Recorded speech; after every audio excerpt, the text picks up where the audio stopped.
大家好，我係 Samuel，歡迎返嚟信仰不離地。喺尋日嘅分享中，我哋了解到真理點樣更新我哋嘅思想。然而，屬靈成長不僅需要正面嘅教導，有時更需要環境嘅火煉。今天我哋要面對一個生命中避無可避卻極具轉化力嘅課題——苦難。標竿人生第25日嘅主題係苦難使我哋蛻變。聖經話俾我哋知，萬事都互相效力，叫愛神嘅人得益處。呢個並非指發生喺我哋身上嘅每一件事都係好嘅，而係指神能夠使每一件發生嘅事，包括嗰啲令我哋心碎嘅痛苦與困境，轉化為對我哋生命有益嘅養分。喺神嘅手中，痛苦從來唔會被浪費。要讓苦難發揮蛻變嘅力量，我哋需要從3個角度重新審視我哋嘅遭遇。第一，苦難能使我哋專注於神。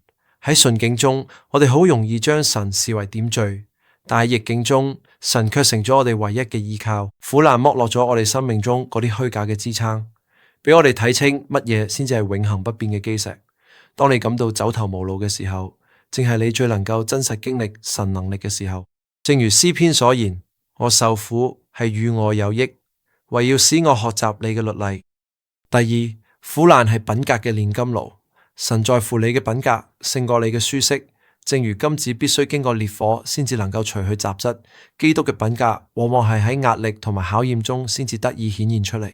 忍耐係喺等待中學會，勇敢係喺恐懼中鍛煉，而寬恕係喺受傷害時先至展現出其真實嘅力量。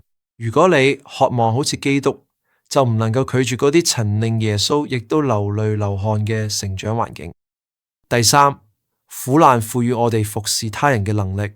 一個經歷過心碎並得着神安慰嘅人，最能安慰嗰啲正處於心碎中嘅人。你嘅痛苦可以轉化為你嘅事工。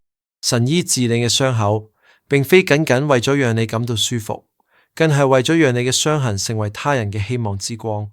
當你願意分享自己喺黑暗中點樣遇見神時，你嘅苦難就擁有咗救贖嘅價值。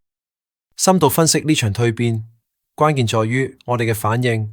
苦難本身並不一定會使人成長，有啲人因為苦難而變得苦毒怨憤，而有啲人則變得溫柔剛強。分別在於你嘅專注力係放喺問題上，定係將注意力放喺嗰位掌管問題嘅神身上。屬靈成熟嘅人學會喺風暴中歌頌，因為佢哋知道，雖然佢哋唔明白點解，但係佢哋認識嗰位愛佢哋嘅主。朋友，你而家係咪正處於人生嘅低谷？係咪覺得重擔超出咗你嘅負荷？